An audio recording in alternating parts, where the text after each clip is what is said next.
Welcome everybody to our festival revisions, Decoding Technological Bias.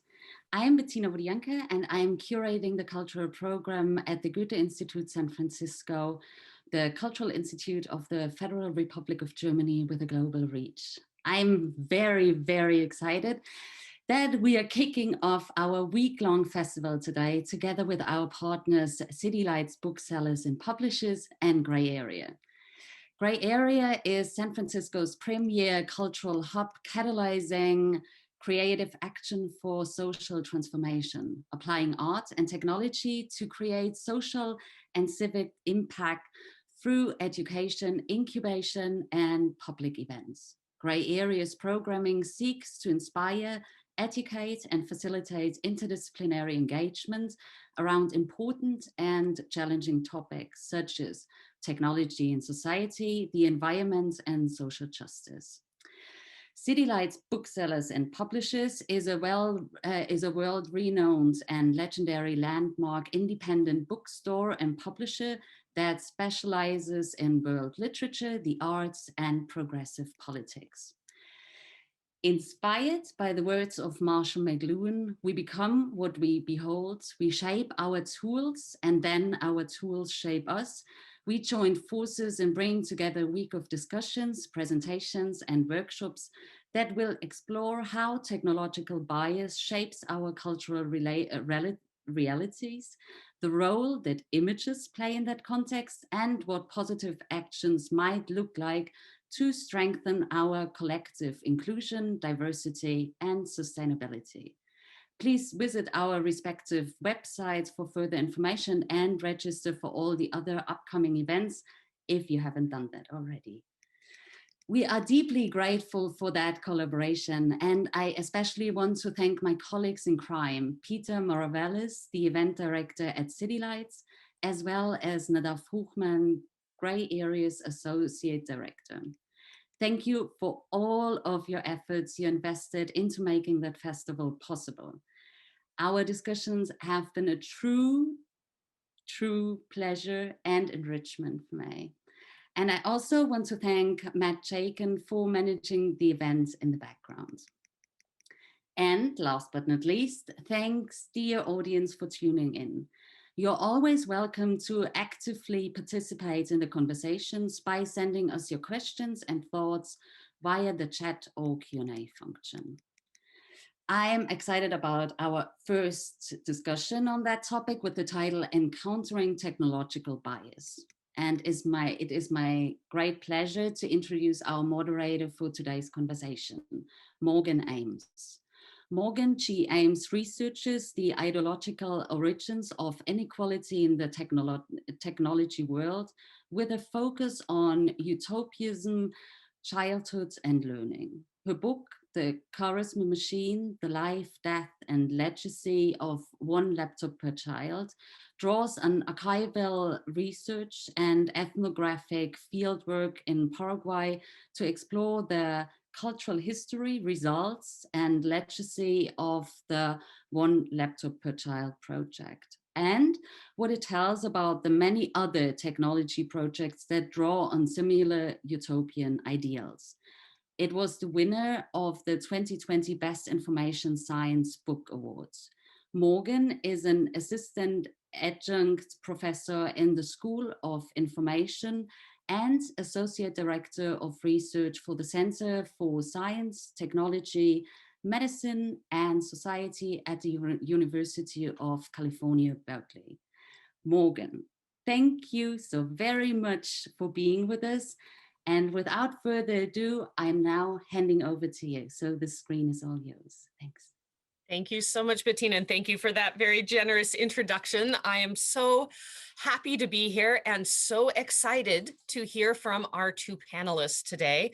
I'm going to take a moment to introduce them. I do want to just reiterate, though, that you are welcome to ask questions in chat or in the Q&A function all throughout the panel. I will moderate a discussion, but I very much want this to be interactive. I would love to hear from you.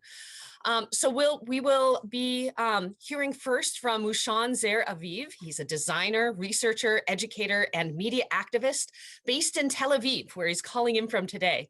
His love-hate relationship with data, which I certainly share, informs his design work, his art pieces, his activism, his research, his teaching, workshops, and city life. Among Mushan's collaborations, he is the co-founder of Shwal.com, a Foxy design studio, youarenothere.org, a tour of Gaza through the streets of Tel Aviv, Kriegspiel, a computer game version of the situationist game of war, the Normalizing Machine, exploring algorithmic prejudice, the ad nauseum extension, clicking ads so you don't have to, and multiple government transparency and civic participation initiatives with the Public Knowledge Workshop. Mushan also designed the maps for Waze.com and led the design of Localize.city. Mushan is alumni of I-Beam, an art and technology center in New York, and he teaches digital media as a senior faculty member at the Shenkar School of Engineering and Design. Previously, he's taught new media research at NYU and open source design at Parsons, the New School of Design, and in Bezalel Academy of Art and Design. So I'll hand things over to Mushan in a moment, but I'm also going to introduce our second panelist, and that's David Dow. David Dow is a PhD student in computer science at ETH Zurich and founder of Gainforest, a nonprofit developing decentralized technology to reverse deforestation with pilot projects in South America and Southeast Asia. So David Dow's research focuses on ethical and sustainable artificial intelligence to restore the natural world. David collaborates with the United Nations and indigenous peoples to co-design machine learning algorithms, and his research has been supported by multiple Microsoft AI for Earth grants and fellowships at UC Berkeley and Oasis Labs. David is a core member of Climate Change AI, a global shaper at World Economic Forum, and a climate leader at Climate Reality. He is a former researcher at UC Berkeley and Stanford University, two of my own alma maters. All right, Mushan, I will hand things over to you. Thank you so much. Okay, thank you. And thank you, everybody, all of the partners for inviting. I think we can also already learn one thing from this event. Let that be a lesson to anyone who doesn't send a short bio to the organizers. You would end up hearing a long one about your life. So I'm sorry about that. And I will be sharing my screen. Let me do that. Okay, can you all see my screen? I'm assuming you can, because otherwise you would shout out. Okay, so I'm going to start. I'm going to give some framing for my contribution through a work called the Normalizing Machine, which we dubbed an experiment in machine learning and artificial prejudice. So the way it's going to work is I'm going to start with the artwork and a bit of the history behind it. I'm going to ask, can we opt out of normalization, and maybe talk about bias through that. And if we'll have time, I'm going to show you some work in progress from the new version of the work, the Normalizing. So let's start. So to talk about the artwork and its history, I'm going to show you a 4-minute trailer of the work, and then I'll continue with the presentation.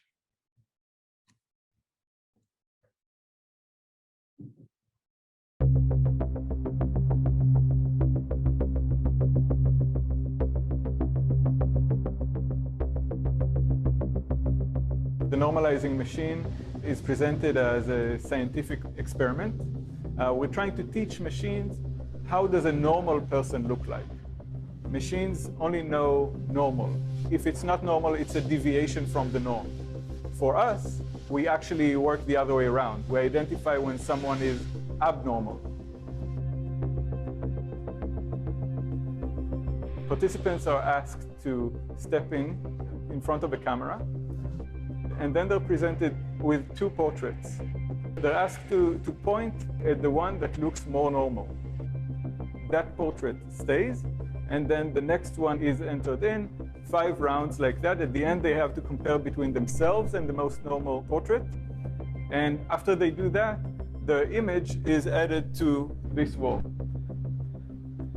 The machine creates categorization of different segments of the face, the eyes, the ears, the nose, and it tries to understand what is a normal nose, what are normal eyes, what are normal ears. It was important for me to make a physical interaction because we have a body. Our eyes are within our body. When we are looking, we're also being looked at. And when we are analyzing, others are analyzing us as well. This is very different than computer vision. Computer vision is vision without body. And that really changes the whole idea of vision and communication.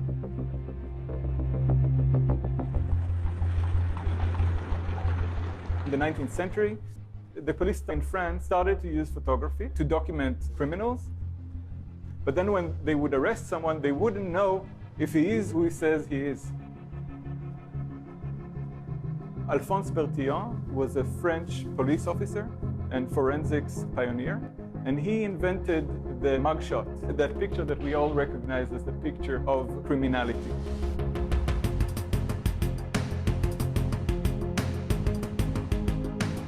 He also created this table, which he called le portrait parlé, the speaking portrait. If the person would not speak, their face would speak. He categorized it, so if this person has this kind of nose or chin or whatever, you look for them in this folder. For him, it was an indexing system. It was replaced a few years later by the fingerprint, but the people who actually continued using it was the eugenics movement and later the Nazis to try to identify the perfect human and to prevent people who are not perfect from recreating.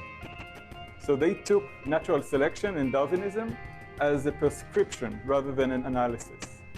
This whole thing went underground after World War II, and now we're seeing this come back through machine learning and face recognition and computer vision. So I wanted to put this whole conversation about algorithms in a historical context. How do we actually deal with the idea of normality? How do we actually categorize and being categorized back? How does that change when we're changing to different technologies that look at us differently and we can't look back at them? Okay. So I talked about optimization of normalization, and that word has been really interesting for me because it's been in the heart of technology, and it's, you know, it's the most normal word, but there's something very interesting about this word, and it's some by this quote: "The abnormal, while logically second, is existentially first." So Kunilem in this quote is basically saying it's true that first we have normal and then abnormal, at least like as a term, but the way we experience abnormality, we experience it before we experience normality. So and this is also kind of embedded into the work. So when you need to choose between two, who's more normal, you're actually identifying the abnormal and then pointing at the other person. And with a binary decision, you're basically pointing at the abnormal by not pointing at them. So this kind of weird experiment was something that was embedded into this work. But when I presented the very first iteration of the work many years ago in Jerusalem, we wanted to translate the work to 3 languages. So normal in Hebrew is normali, which is obviously not a Hebrew word. So it was used, it was imported in that sense. And then when we tried to translate it to Arabic, we couldn't find the right translation. And I was suggested a couple of words, and because Arabic and Hebrew are close enough, I identified that there's something wrong about these words. They sounded like other words that are not necessarily normal. And then I looked it up on Google, which is one of the bigger normalizing machines, and I tried to look it up through translation. So I looked for normal in Arabic. طبيعي. Naturally. So the closest word that Google suggests for normal in Arabic is the same word used for naturally. And natural is not normal. Normal is a completely different thing. Even though a lot of normalizing machines are trying to argue that the normal is the natural. Another word that was suggested was more like regular, and regular is also not normal. Normal is the product of analysis. Normal is something that we have pointed it as normal, and I started to look at the history of that word, and then I found out that normal is actually a new word, and it's less than 150 years since we started actually using it to talk about people. So a normal person or thing is not something that was normal to say until quite recently in historic terms. So the word came from science. Science looked at phenomena and then pointed at something as normal when it was identified and analyzed as something expected. And to talk about a normal person was not normal until quite recently. So that was quite intriguing. And we had a lot of people participating in the work in the many iterations since. And then this one specifically is from Berlin in 2018.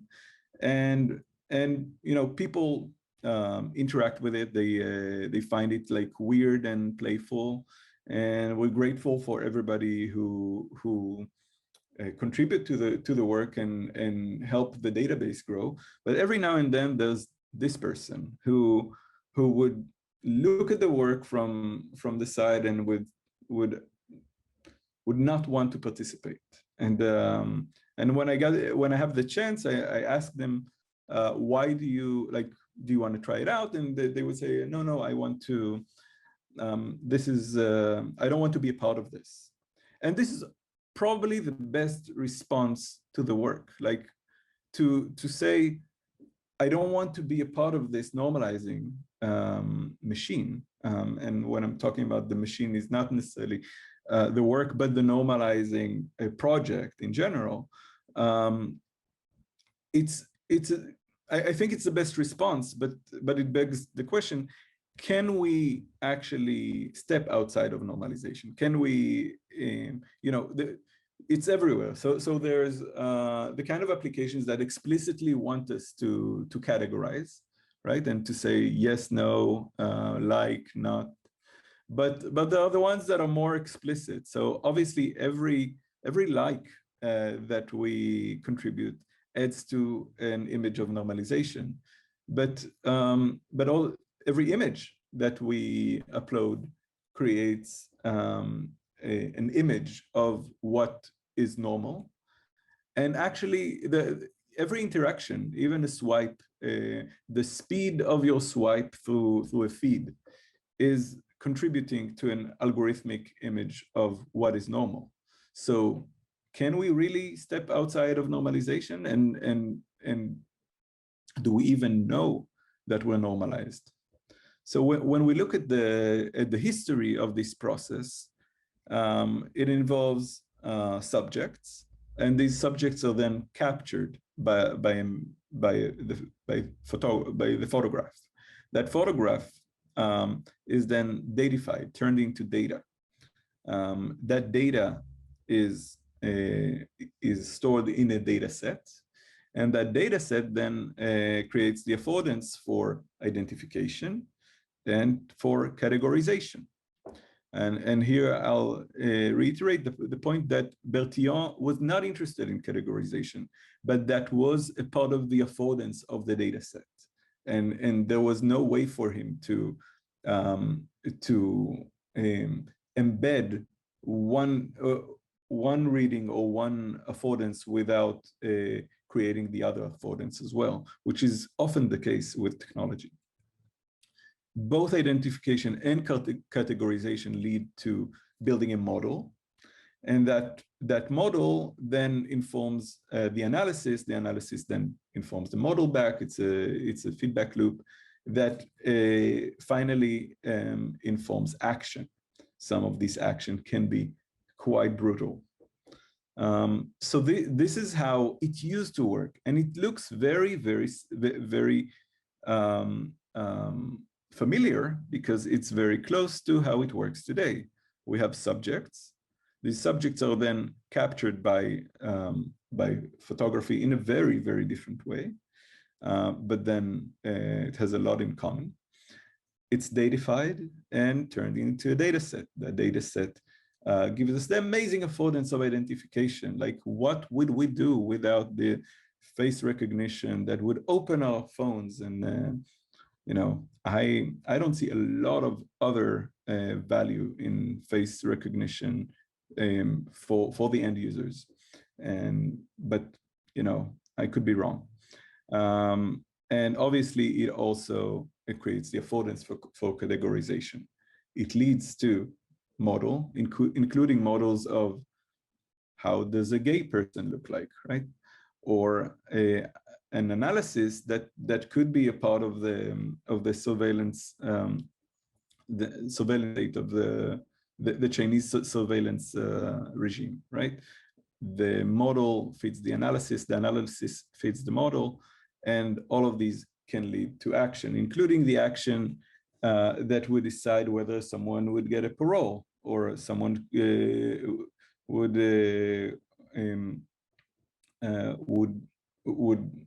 you know, go free or not. Like it informs that action. But then you know, a lot of the conversation, and a part of the conversation that we're going to have today, is very much about bias. Like, a lot of people look at this map and they say, well, the problem here is bias. And I would say, like, where is the bias? Is it here? Like, every step of the way involves bias. And then, is bias a bug of this system, or is it a feature? The bias is not necessarily a technological bias. It's not a machine that is broken. It's a machine that is doing exactly what it's supposed to do, which is to echo culture, because the bias is not a bias. It's not an algorithmic bias. It's a bias that is echoed by the algorithm, because the bias is systemic.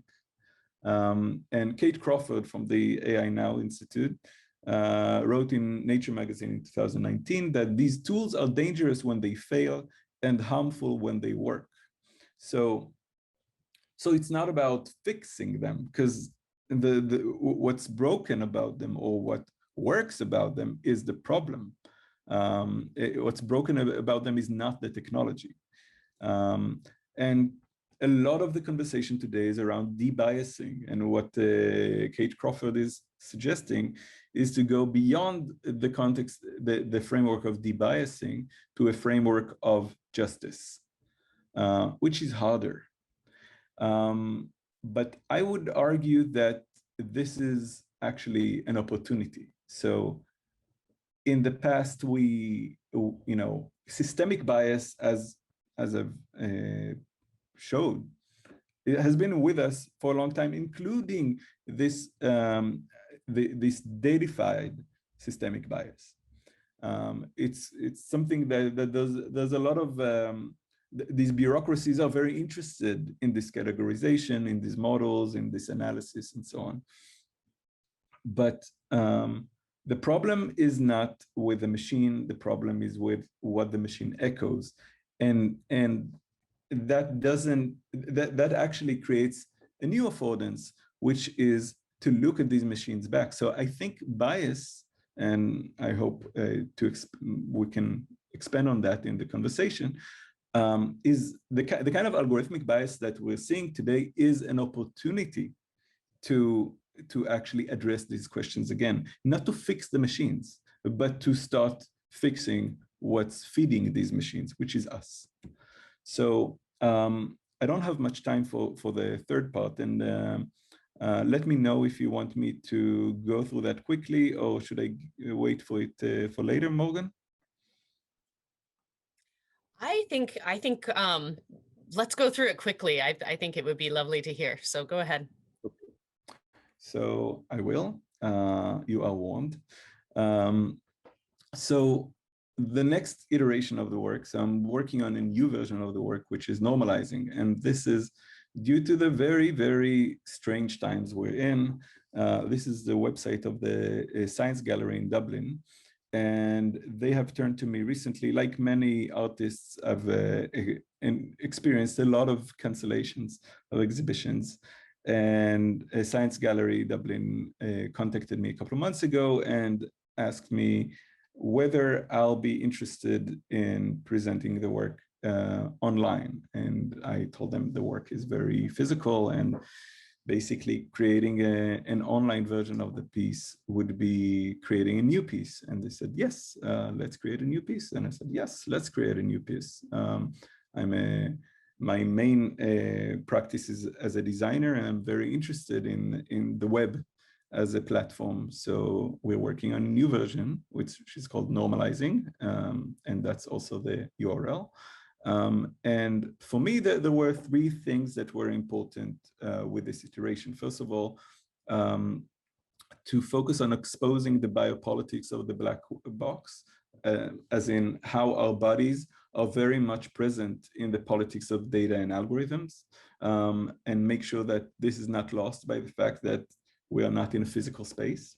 The second thing was to echo the history of physiognomy in its present. So physiognomy as in the art of and the pseudoscience of judging a book by its cover.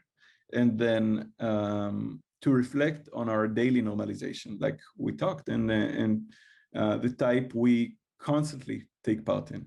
So, so I'm going to share some behind the scenes and some sketches. So as you've seen, the work is first and foremost physical today, and it creates a lot of beautiful moments like this one with a lot of historical references.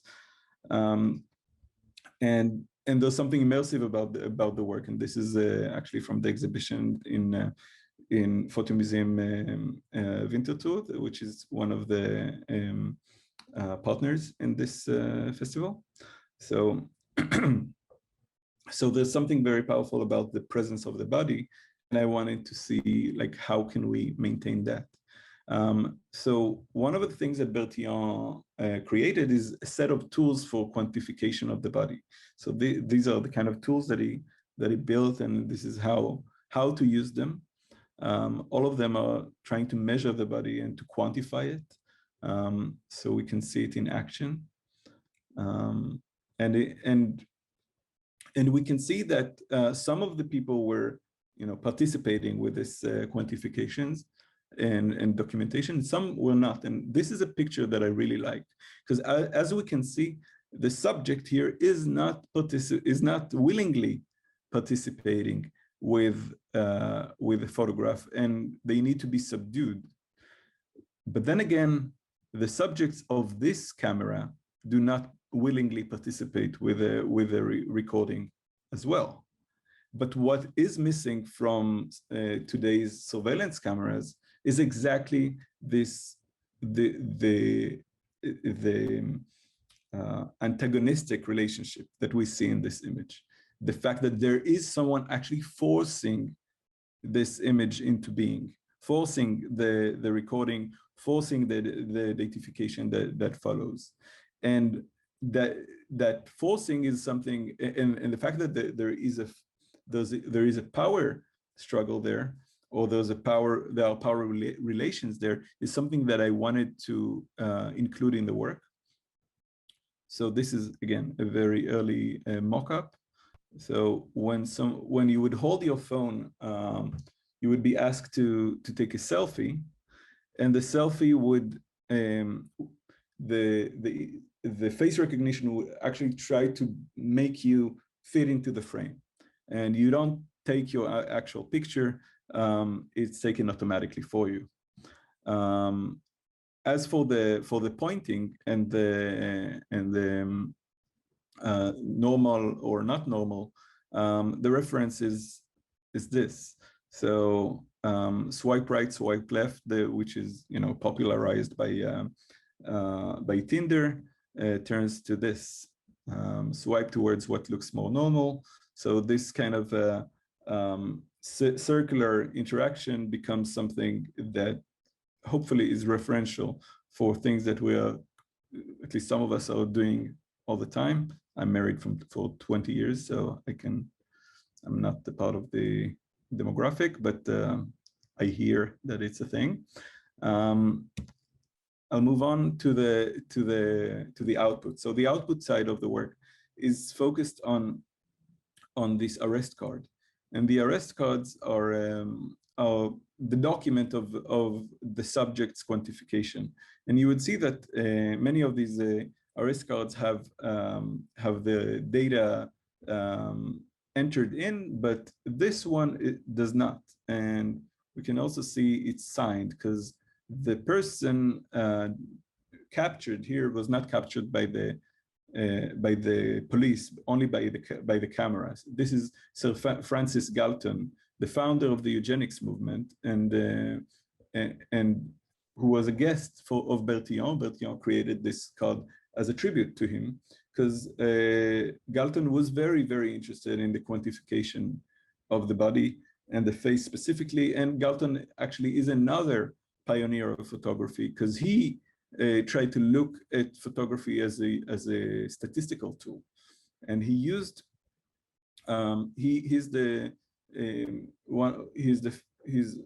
he invented this composite portrait. So what he would do, it's a slow exposure that take photographs of multiple subjects to create this statistical overlay of images. So we can see two sisters, or 23 cases of royal engineers, 12 officers, 11 privates. How does a criminal look like, and so on, by actually overlaying their faces one on top of the other. So we can see these composites. This is how an officer should look. If we're looking at these officers, this is like the image. This should be the image of an officer, right? So this, by a lot of people, is considered the roots of machine learning, right? We feed the machine with subjects, and we get an image, a normal image of what we fed. And this quantification of the face, like measuring and numbering parts of the face, is something that we're very familiar with today, right? This has history, and it's really important to remember. What we're seeing today is not outside of history, it's not outside of culture, it's not this technology that is disconnected from who we are, from society. It's something that has history. And this history, again, started as a way of indexing, but we can see a lot of parallels between the portrait parlé and the Tisne visualization, which is used a lot in deep learning to create kind of a 2D image of the network, how close these faces are. So these are these similarities we can see repeating are the basis for the design, and you can see that in this frame we can see both the arrest card and the composite. So we can see how similar images of previous participant create a composite image, and the composite is also given a rate of normality. And we can see that in this opportunity, you'll be able to also delete your account as a way of trying to avoid normalization. And then when you zoom out, you're a part of the Tisney visualization, which is the current portrait parlé. The thicker the frame, the more normal you're considered. And then we can compare between what the computer sees as similar and what the previous participants have marked as normal. So to conclude, Mark Twain said that history does not repeat itself, but it rhymes. I would say that technology does not repeat itself, but it rhymes. And to some degree, design does not repeat itself, but it rhymes, or more specifically, design patterns. And these design patterns are actually an opportunity to identify a pattern, and identify a pattern of bias, of subjecting and power, and maybe also a pattern of change, because we know that eugenics is not in its original form. It has morphed. We have ways of saying this is not what we want. We can look at how they rhymed in history and maybe act like that again. So normalizing is coming soon. Thank you very much, and I would love to answer questions when the discussion is on. So sorry for taking more time, but I did warn you. Thank you, Mushan. That was so interesting. And we will get to answering questions when we are, after David's presentation as well. So please do ask your questions in the Q&A function, and then we will get to them in a nice discussion. I want to hand things over now, though, to David, if you are ready. All right. Awesome. So let me try to share my screen. Thank you so much for the generous introduction as well. I totally agree with Mushan. Next time I'll try to send a shorter description of my CV. So 1 second.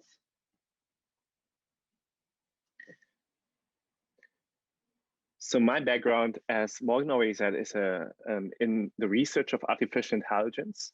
And I'm a scientist that develops specific models for AI, specifically for the purpose of sustainability. So we work on models that analyzes forests and nature to estimate, for example, carbon value, such that landowners in that area gets paid according to what our algorithm says the value of the land is worth. And that's where we really experience something which is today's topic, algorithmic bias. And that actually is very, very visible and relevant for my work, especially because we work with a lot with indigenous people and communities. And we hope that our algorithms allow them to value their land much more efficiently than just hiring some manual contractor. But because most of the data we currently have is not indigenous, it's not local communities from the global south, but from the global north and from rich countries, our algorithms are trained on forests that, for example, are much more looking European than tropical. And so our algorithms are biased towards assigning higher values towards richer nations. So this is really the first time we really experienced how awful AI can be, even though the intention is really, really good.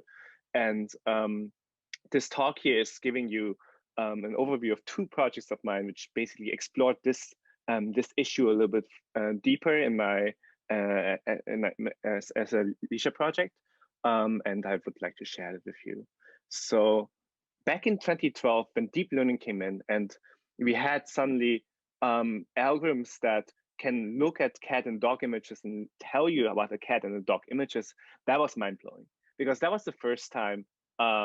Before that, we had to, as a machine learning practitioner, specifically classify a cat has like ears that are shaped like a little bit more spiky than a dog. But now we just feed it a lot of examples, and the algorithm itself can figure it out. And there was a lot of hype around that. But the more we were looking into implementing using these algorithms for all specific kinds of use cases, the more we realized there is something inherently dangerous in it. As Mushan already correctly said, our data is biased, right? And there's bias in every step of the pipeline.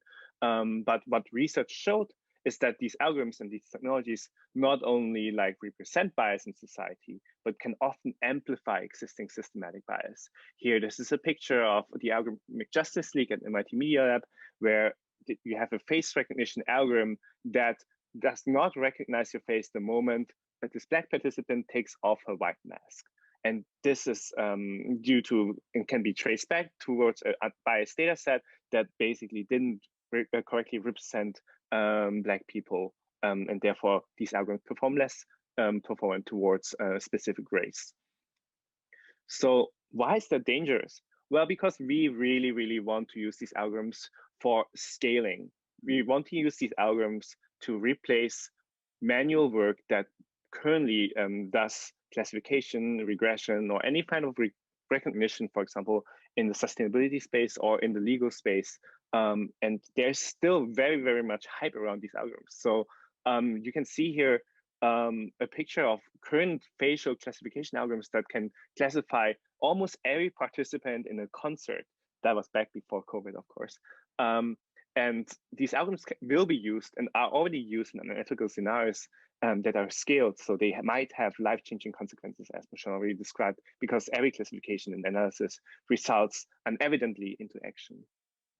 So being aware of that, back in 2018, I created a small GitHub project called Awful AI that basically initially triggered by some examples of how horribly, due to the excitement and not known understanding of what these algorithms can actually be hurtful on, I wanted to just collect a lot of current scary usages of AI, just to hope to raise awareness of its misuses in society from a researcher's perspective. Little did I know that this project, Awful AI, which you can find on github.com/awfulai, blew up. We have currently 6,000 likes, more than 10,000 developers that have been reached by that, 200 forks, people who have been contributing to this list to basically collect really, really horrible examples they've seen in their daily work where AI is getting implemented but not thoughtfully thought through.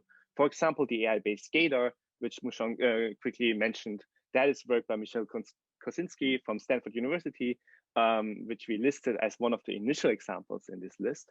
And Michel, he also contributed to the discussion with the users of this list to clarify and discuss his research here. So it's really transformed into a platform where people submit scary use cases and also share and discuss these experiences. And that's something that I'm very proud of. And from this list today, I picked some very, very scary use cases I want to share with the audience, because many of you maybe not have heard of them, or maybe must be reminded to raise awareness of why this is so important what we're going to talk about today. Discrimination is, for example, amplified by current technological usages. You can see in existing services, that is back in 2015 and 2016, where Microsoft tried out chatbots that have been trained by normal tweets, and these chatbots trade tweets became racist. That's a very famous first example of where if you train these algorithms, you have unintentional consequences. Here, Google Photos tagged specific people with a very, very insulting slang. That is just because no awareness has been like implemented into safeguarding for these predictions. But not like, that was back in 2016, but systems and services have been implemented currently.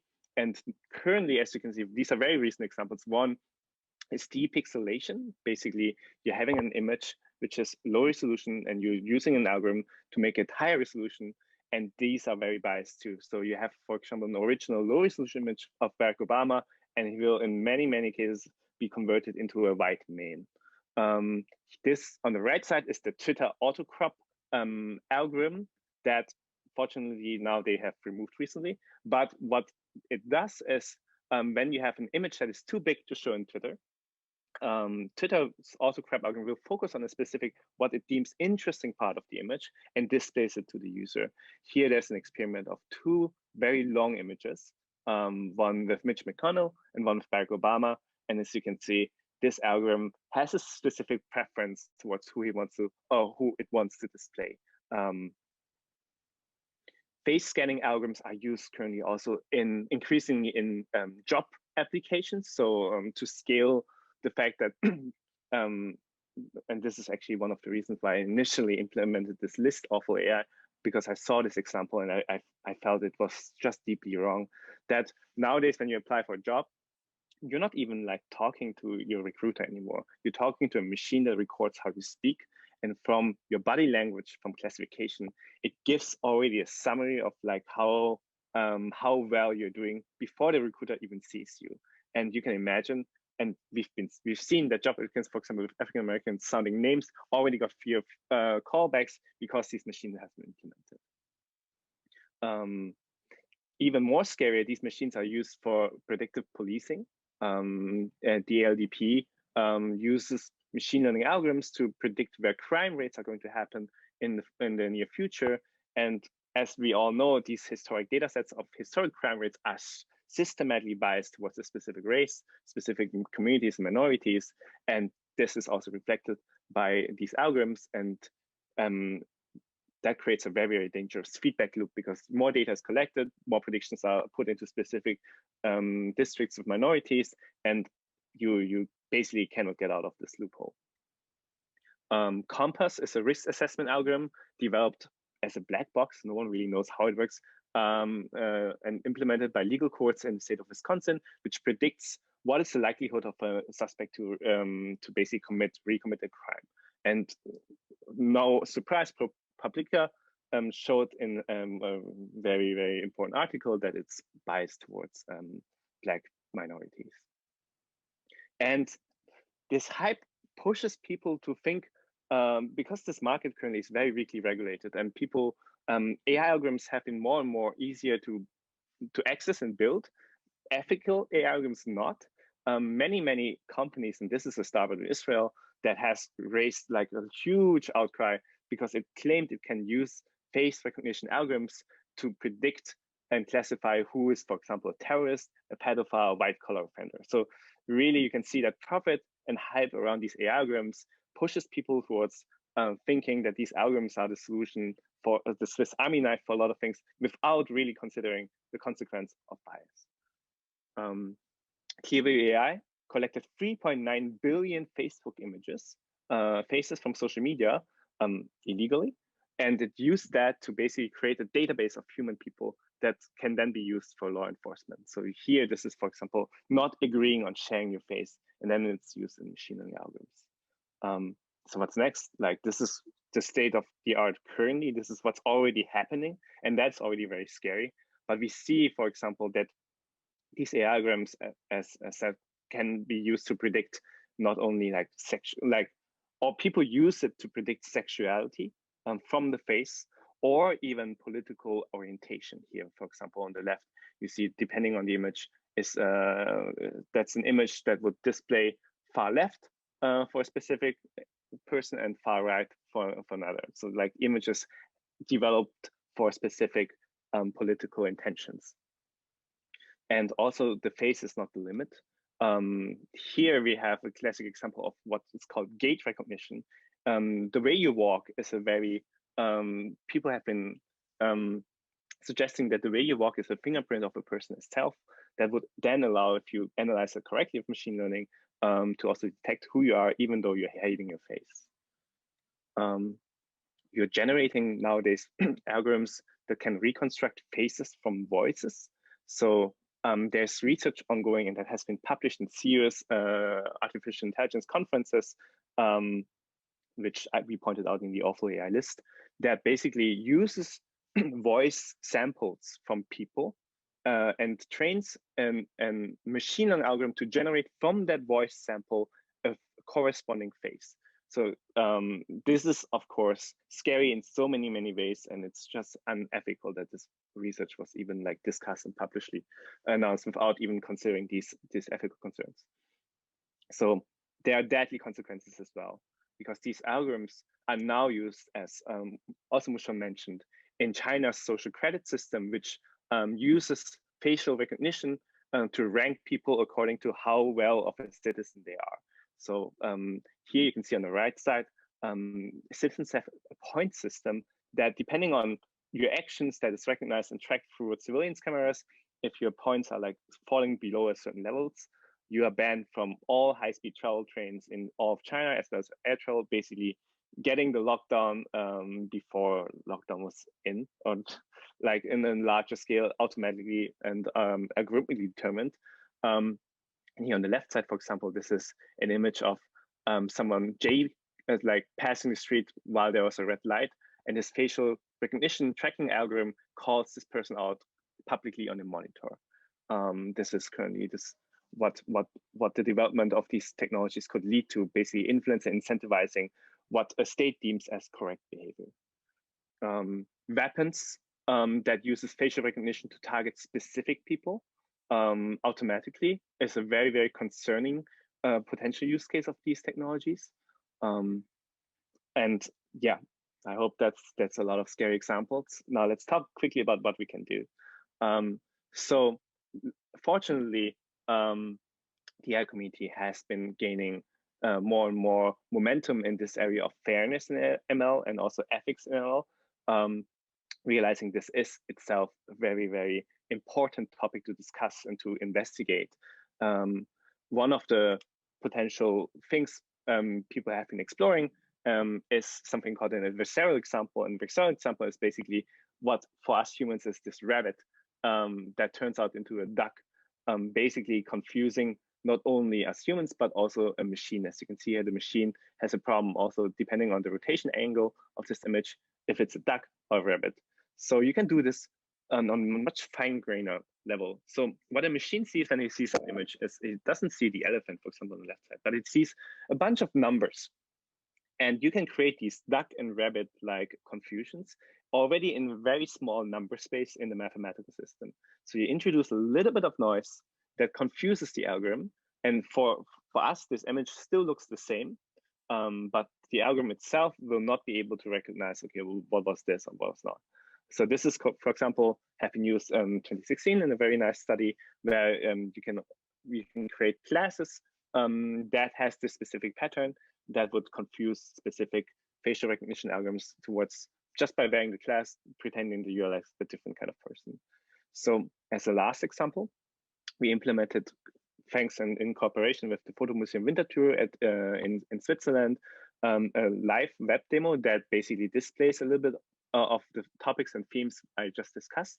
And I want to quickly go ahead and show you guys this. You can find the web demo at awfulai.com to play around by yourself, and all the data which you implement and store is locally stored in your browser. Nothing is getting submitted in the server because obviously this is the problem. So this as a statement before I start sharing it. So 1 second. So now this is when you go to awfulai.com, this is what you see.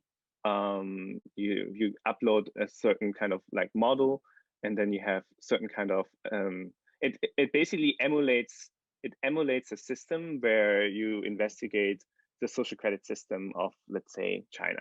So China has a database of like people, and then we can upload, for example, a person here, his image, and you use an algorithm here. We call it the fast evil net 125. Let's just use and then you predict certain kind of probabilities and things about this person. For example, this person is predicted by the algorithm as 93% male, as East Asian by 62%, its age. These are things which are live predicted, so you can upload your own image and test it out. These are trained, and you can see, okay, it gets the age range as 30, 39, but it also has some categories that basically states a point, and this is trained on fake data. Here, for example, potential classification targets such as normal and abnormal sexuality. Here, this person is classified at 70% with normal sexuality, and a citizen score if this is an ordinary or good enemy citizen. You can see that here. So this data set by itself is already biased. You can play around and see that certain kind of people are deemed towards to be more good citizens than other certain kind of people.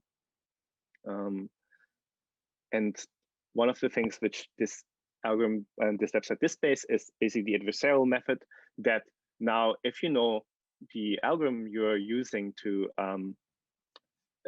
classify your image, you can choose adversarial methods from research, let's say here fast gradient stochastic method, and generate an image that is perturbed, confused. And you can see here the differences if you play around with the noise level, what the algorithm basically will confuse it at. So you can, for example, choose a method such as target FGSM and look for how do I perturb that image such that instead of saying it's female, instead of saying this is a right person, maybe a Southeast Asian person, and then it generates exactly that noise that is specifically targeted towards that. And as you can see, it changes, even though the image looks for us as same as the one, changes into Southeast Asian with 66% confidence by perturbing it such that we don't see the differences, but the algorithm sees the difference.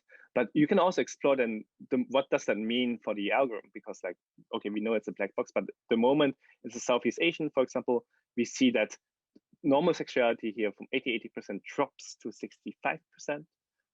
And you see also an increase of potentially not a good citizen, but like an ordinary citizen immediately switched. So you can see that this algorithm itself, these categories are linked together, and that could be very dangerous. So please feel free to play around with this. And if there's any questions, my Twitter is DWDDAO. I'm happy to help and looking forward to the discussion. Thank you so much for taking the time to listen to me.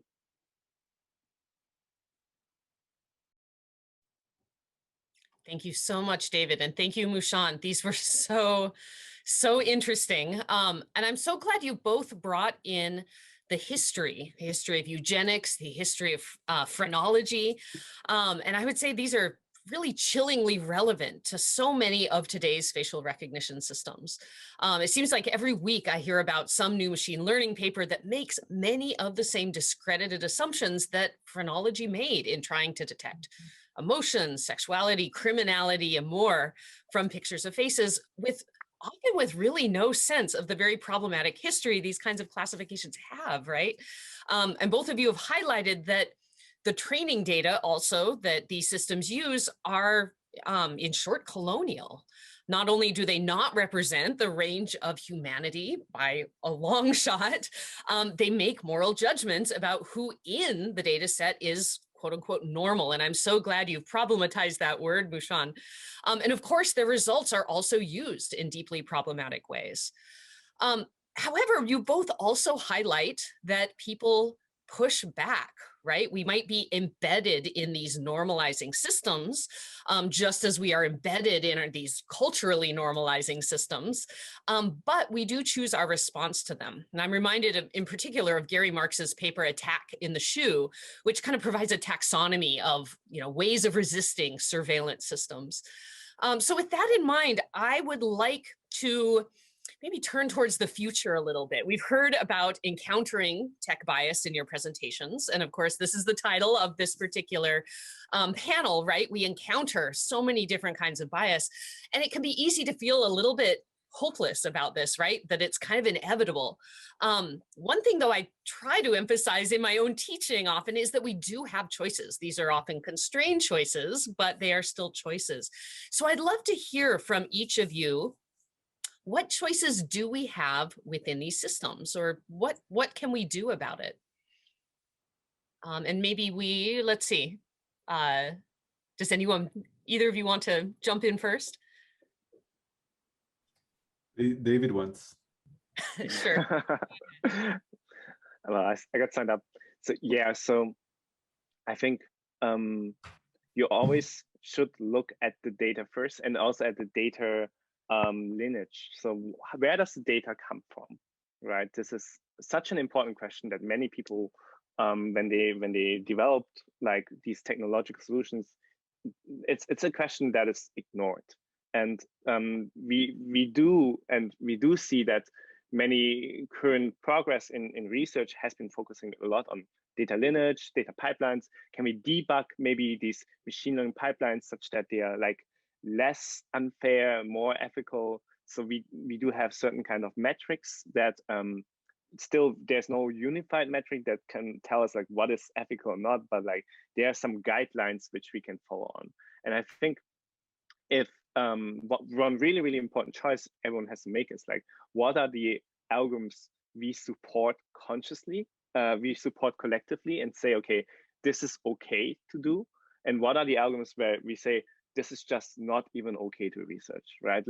It needs to have an ethical committee that discusses, okay, what are the data sets we are allowed to use? What are the data sets that that is maybe checked, that is carefully curated, and what are the algorithmic use cases on that data set that is even considerable? It's very similar to, you know, when CRISPR comes in and it allows us to edit the human genome. We don't edit embryonic humans, and that is for a good reason. And we should really think that through also for algorithms which we develop on certain use cases. That one point I would like definitely emphasize. Yeah, I would add to that, like I'm to some degree I feel like some of our fascination, especially as like through the arts, with these problems, is a part of the problem. Like the fact that, including in my work, we often are kind of enchanted by the dark possibilities and the power. There's something that's contributing to the same to the myth of AI, like this idea that this is this big thing, and let's just try to, you know, to cut our losses.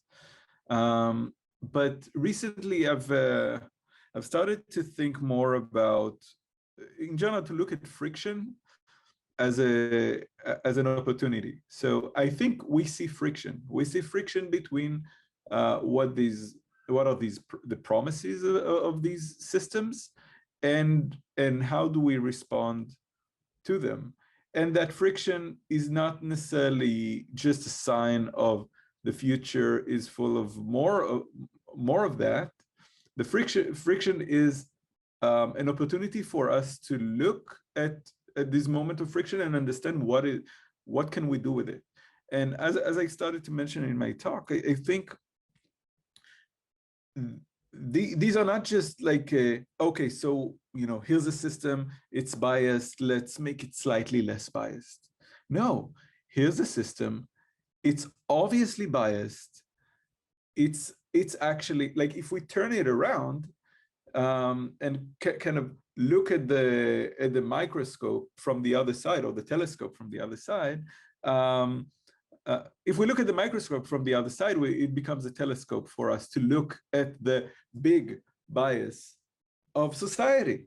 And you know, this is also, and if we're talking about affordance, this is another affordance of what we have now, because when we looked at the historical examples, these technologies were not, they were used by the state, right? They were used by law enforcement. They were invented by law enforcement, and they were not accessible to us in any way.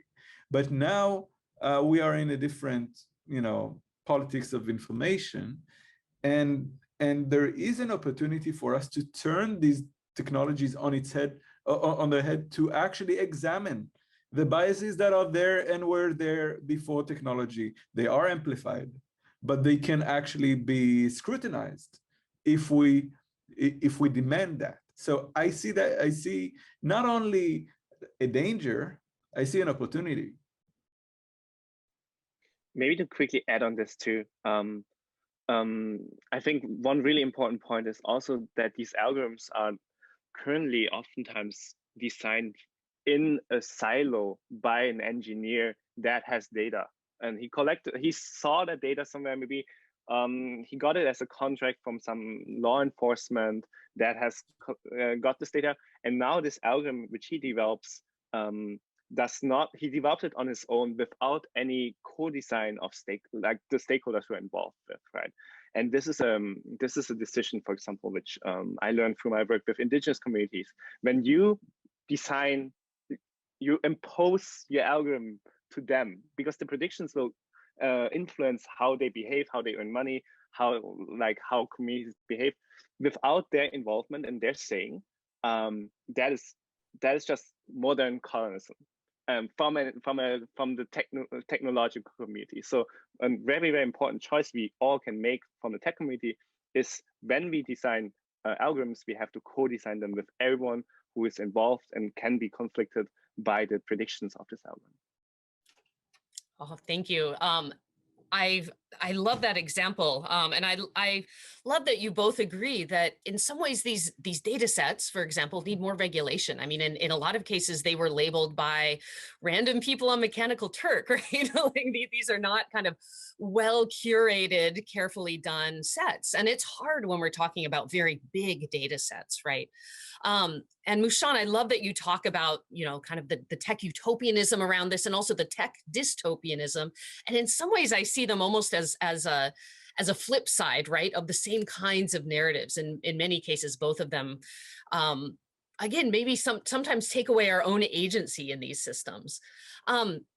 I've also been hearing a lot about the promise of public participation, deliberation processes. Some of my legal colleagues are thinking about maybe borrowing techniques from legislative process where there's a lot of public involvement.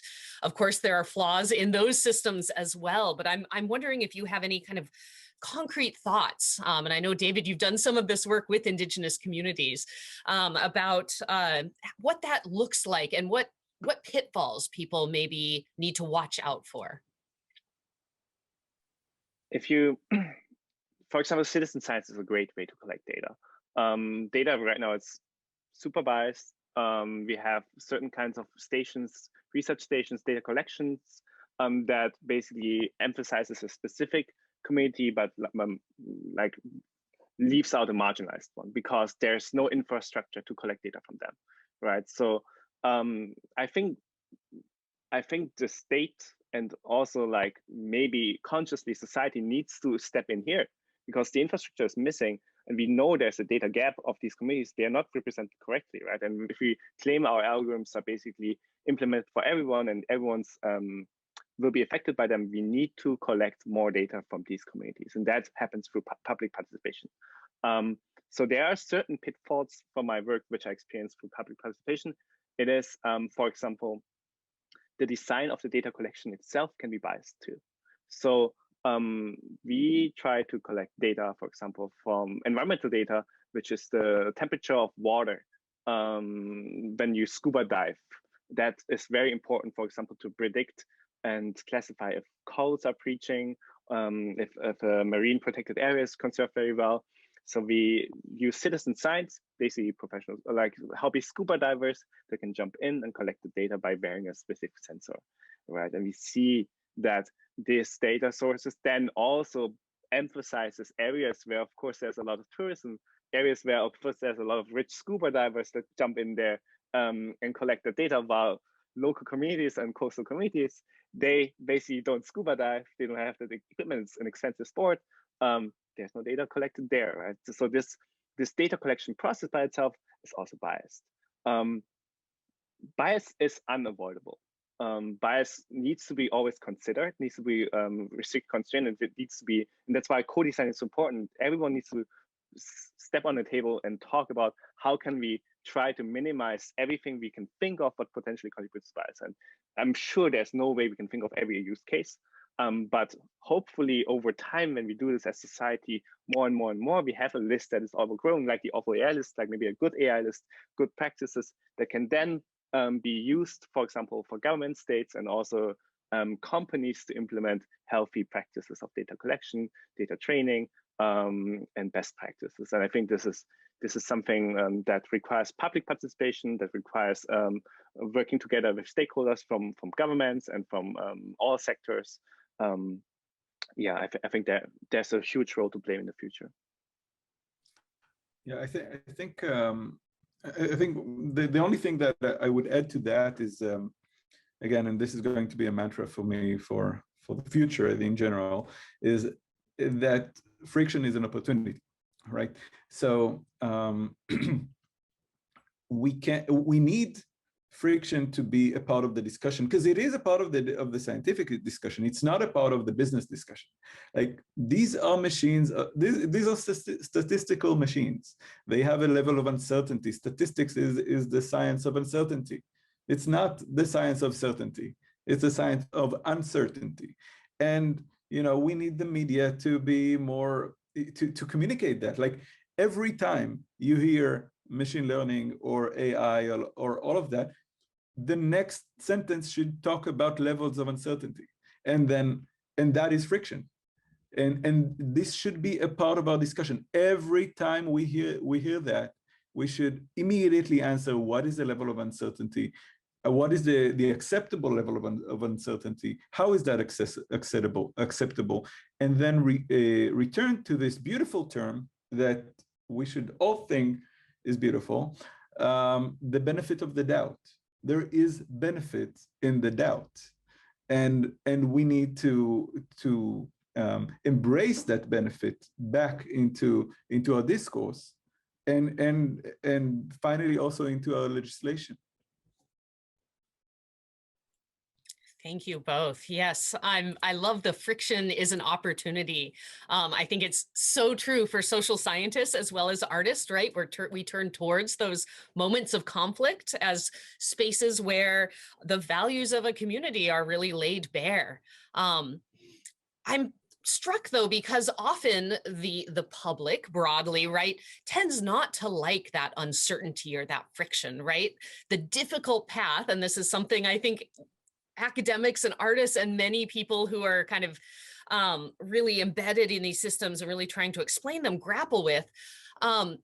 Reality is muddled. Reality is complicated. It's nuanced, whereas many want a kind of narrative of either utopianism or dystopianism. And I think both of your work really embraces that muddled reality and makes it clear in a way that is really powerful.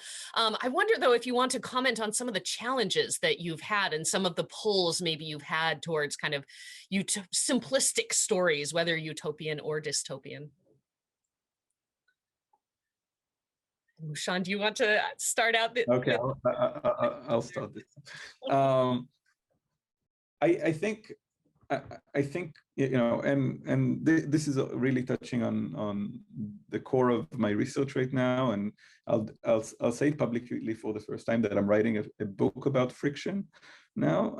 That would take like forever, so don't expect it anytime soon. But what I find is that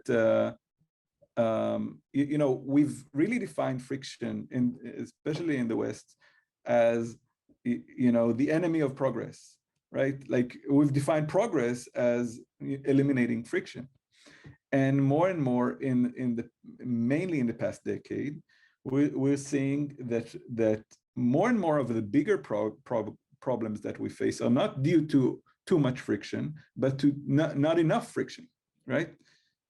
All to the level of you know, of our climate inaction. Like, we don't have enough friction to, and we're losing the grip of the world. It's basically slipping from our hands. I think we need more friction, and we know that we need more friction, and friction and agency are working together. And there are, you know, much of these systems that are built to remove friction are built to remove agency, and they are built on a lot of biases, cognitive biases, not necessarily societal biases. So really deep psychological, but there are also biases about agency. And one of these biases are basically mean that we don't want to feel so passive, right? One of the biggest fears about self-driving cars is that we are afraid of you know, losing our seat in the driver's seat, right? And it's not only in the autonomous car, it's on the autonomous everything, right? We want to hold the wheel, at least, you know, to some degree. This is an opportunity, right? So I think it's not like we are on board with giving up on every element of friction. Many of our biggest fears today are based on, no, I'm not ready to give up on this friction. So we need to, again, use that as an opportunity to elevate the elements of technology that are just, not about our interests and not about the kind of futures that we are trying to look forward to.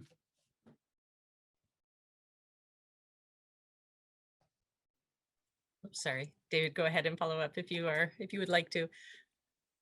Yeah, I think to add up on this, like you mentioned, climate of action, climate itself, climate change crisis is actually a very great example of what happens when like things are going so bad that you have a very clear statement, like you need to have clear statements in order to anticipate action. For example, in climate change, we always talk about we need to reduce our global emissions by half in the next 10 years to basically keep a chance of having 1.5 degrees, right? So this is the statement. But the actual real statement is, if we can manage to reduce our emissions by half, we have a 60% chance of having 1.5. So the 60% chance is the uncertainty which is missing out on your statement, right? Which makes things even scarier. Right, so in a certain sense, ethical AI is very similar.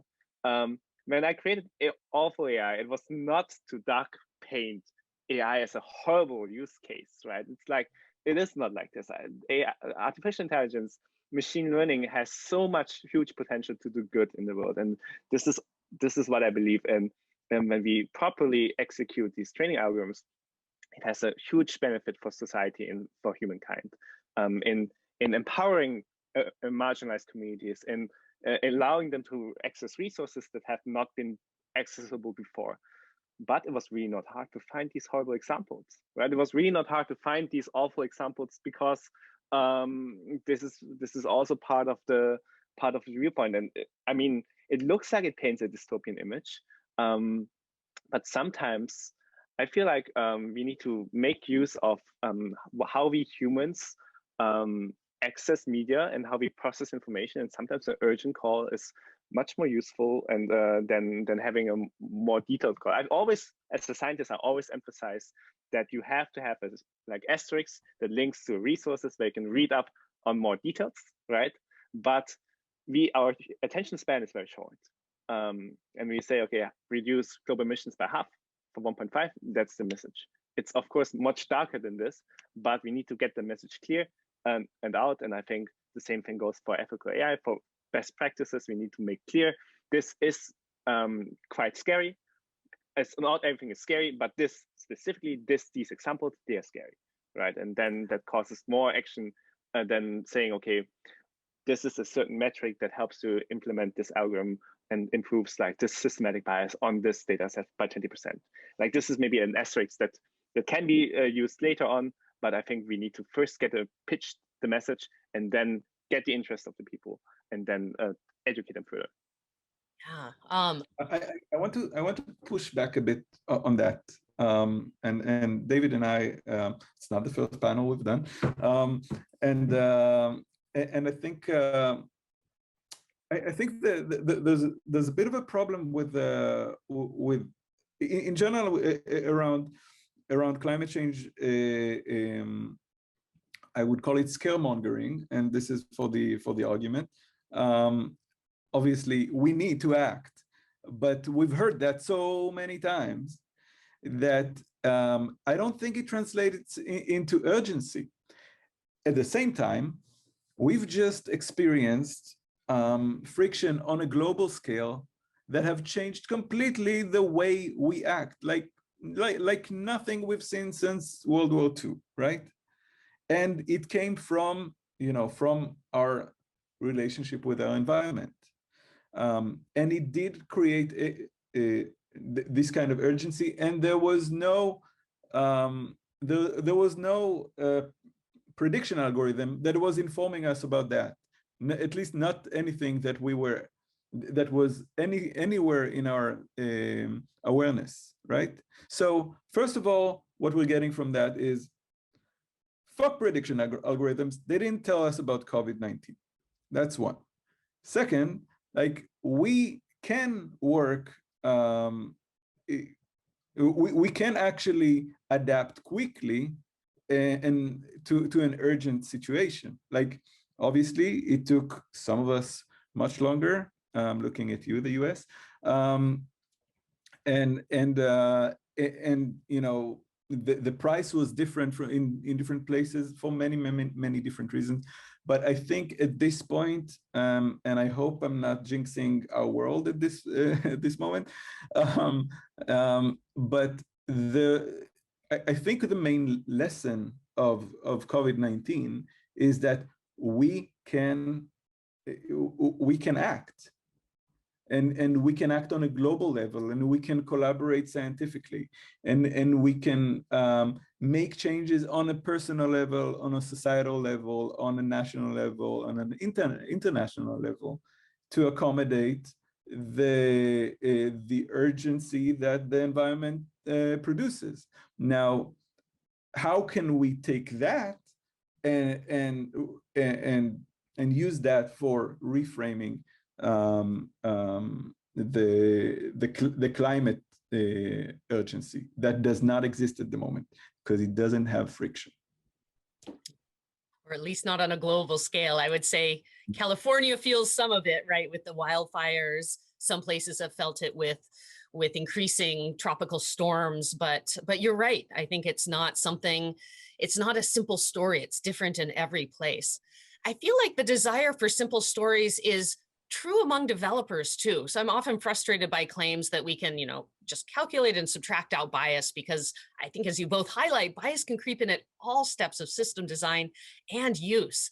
And you know, one thing that I have training myself as a computer scientist before I went to the social scientists in the social sciences, and embracing that complexity was really not part of the training I received as a computer scientist, right?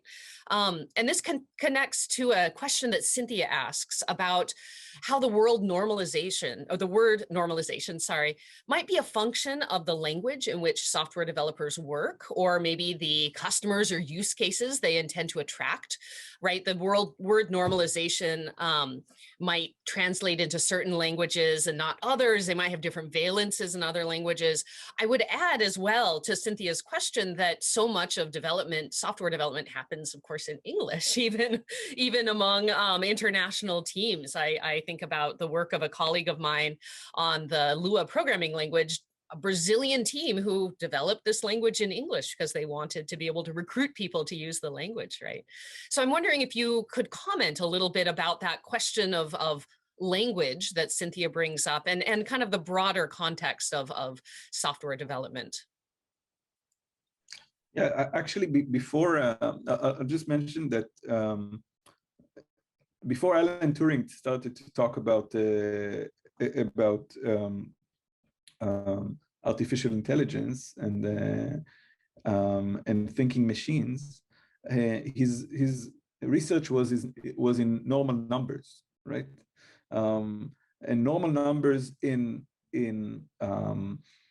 math means something different than normal appearances or normal behavior, but a lot of the echoes of what is normal has been embedded in the history of computer science. So I definitely agree that it's not only about what language you speak, but what language you code, and that is really embedded in like, you know, it's binary, right?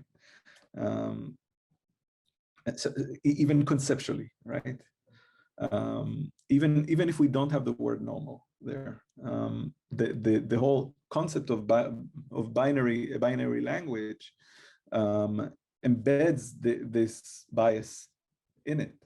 But I have no doubt that the way we use the word normal, the way we use the word intelligent, the way we use many or learning, right? learning is a process, so which embeds an idea that if there is a problem, we just need to learn better, right?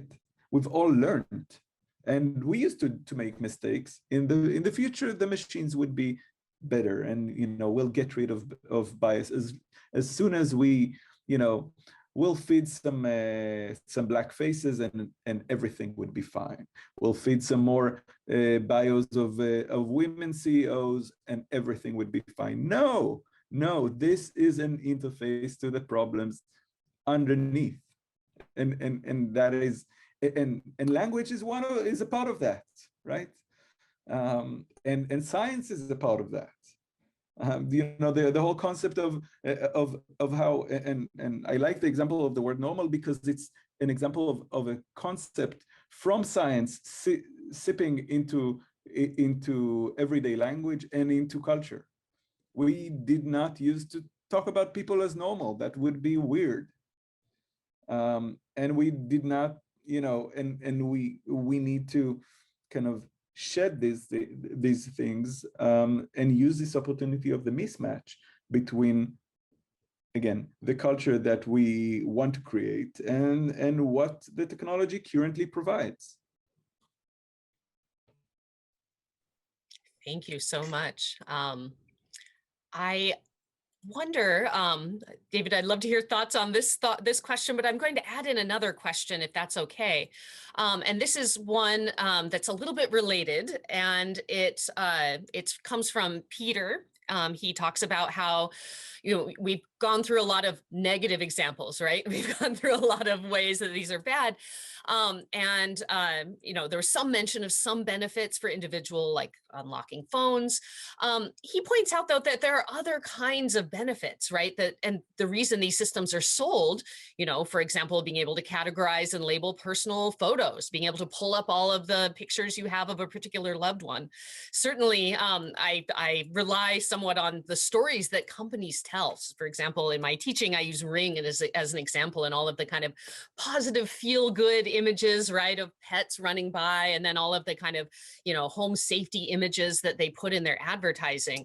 But I think that people do see benefits from some of this. So I wonder how we might, push back against some of that and say, how do we really balance, right, the benefits people might see against the very real risks that you both point out? And maybe we can start with David on this one. Yeah, that's a fantastic question, because clearly things are not black and white. They are like mixed. Every algorithm every algorithm is biased, and every algorithm tries to solve a specific task and utility that is useful for people, because otherwise this algorithm would not have been developed in the first place, right? So, but I feel like to give my personal opinion, there is a certain, we can classify these algorithms into certain kinds of taxonomies where use cases are very clearly borderline, such that to take the CRISPR example again, there are some certain things which we think we should, even though maybe there's an initial beneficial use case, such as maybe decreasing the crime rate, we know that the data set itself cannot justify that we can have these algorithms implemented into the legislative system, for example, or the jurisdictional system. This is just too much of a risk. And I think this is something an ethical community needs to clearly discuss with all stakeholders.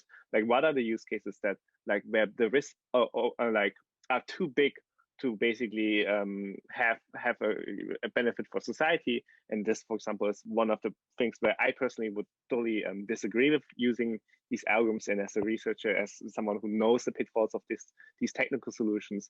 On the other hand, there are of course, industrial solutions, scaling, for example, unlocking your phone, classifying your pictures, which by itself come, of course, with a lot of convenience, right?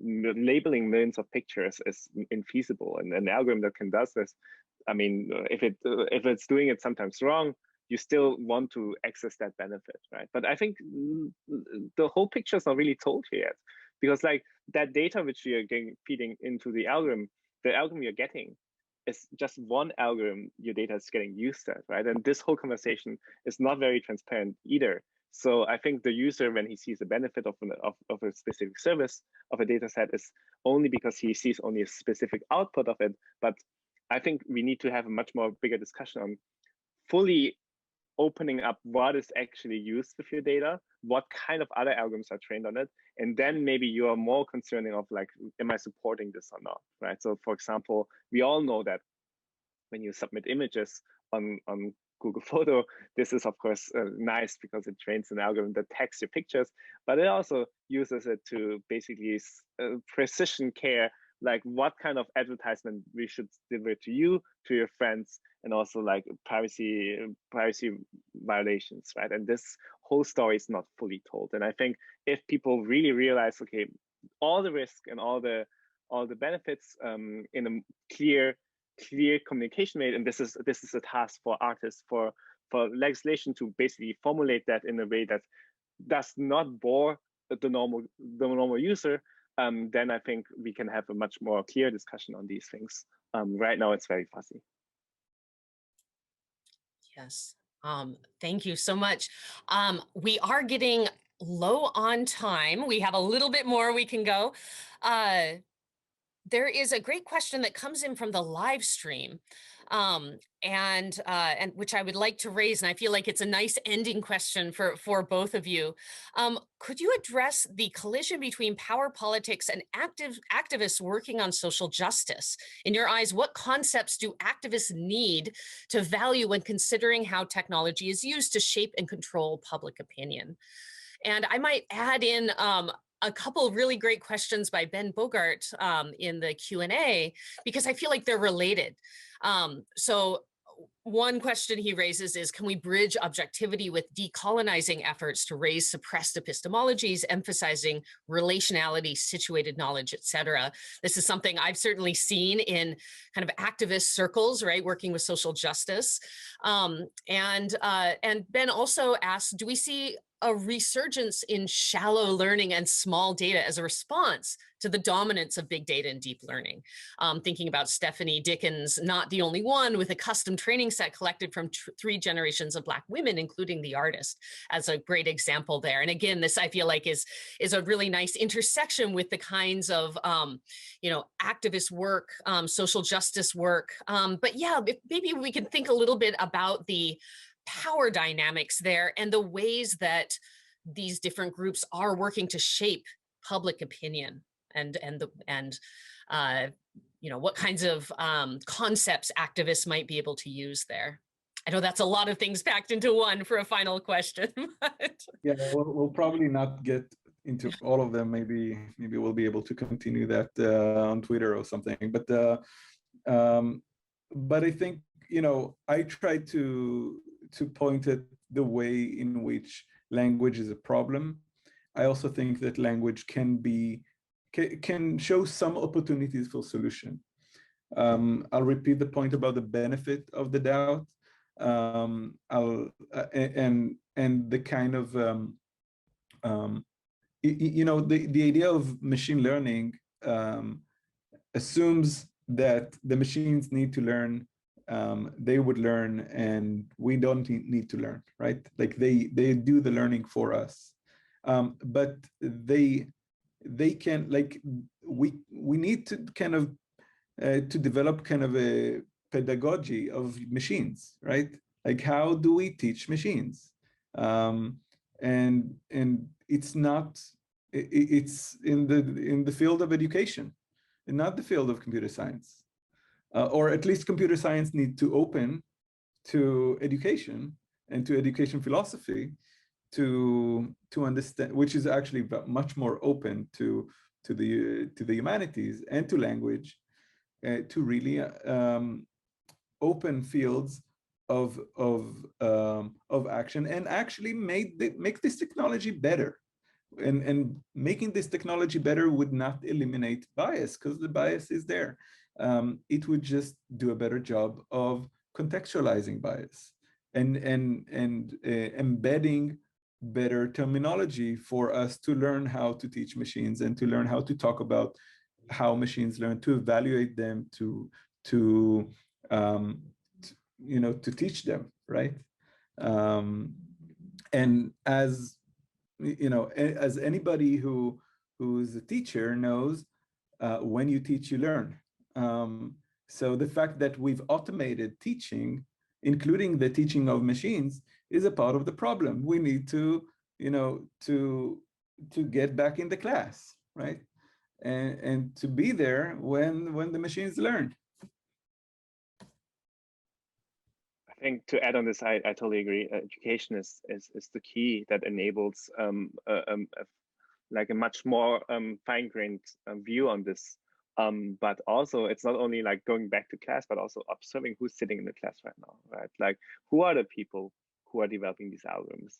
And you will be surprised, but like maybe not. But if you walk through Silicon Valley, it's a very specific type or a class of people that have access to this technology, that have access to this data, and also the education to understand what's actually going on and happening, right? And then there's no surprise that the algorithms which we develop look very similar, right? They are serving a specific solution and purpose for this specific group of people who think all in a very similar way. I think if we open up that class, which Mushan said, and not only think about, okay, how should we teach machines, but also opening up as a free education for people who would usually not ever teach machines, right? Like, for example, maybe we can drop the school fee, right? And let people from developing countries, indigenous communities, try out with these technologies, have this discussion, also learn about this. We would learn so much more things we have never really even thought about, right? Like, for example, that language itself, maybe like words like normalizing, it's really important concepts in, for example, the Western society, like our civilization. But for example, other communities, indigenous communities, they have different kind of concepts. They have different kind of time understanding, and these are not reflected in our current models, right? And you can imagine that if you open up the class, if you democratize technology by making it accessible, easy to understand, and maybe also represented in the language native people speak at, we will have a much more diverse field and a much fairer machine and computer science field in the future. Oh, that's a wonderful note to end on. And as an educator myself, both of your answers are certainly close to my own heart. I think I can say confidently that we all are doing the work that we're doing because we do think we can make a difference in this, right? We see a better world. We see a path towards it. We are working towards it. I just want to thank you both for wonderful discussions. I love this opportunity to get to know your work. And I really hope we can continue to be in conversation in the future. I do want to let everybody know that in only 20 minutes now, or 23 minutes at 12 p.m. Pacific or 3 p.m. Eastern. The next event in this series with Jillian York on Against Techno-Solutionism, Why We Can't Regulate Our Way Out of This Mess will be starting. And I think this will really be an interesting continuation of so many of the themes that we have been discussing today. Thank you both. Thank you, Bettina, Gray Area, City Lights, for putting this on. I am so grateful to be here. Thank you so much. Thanks.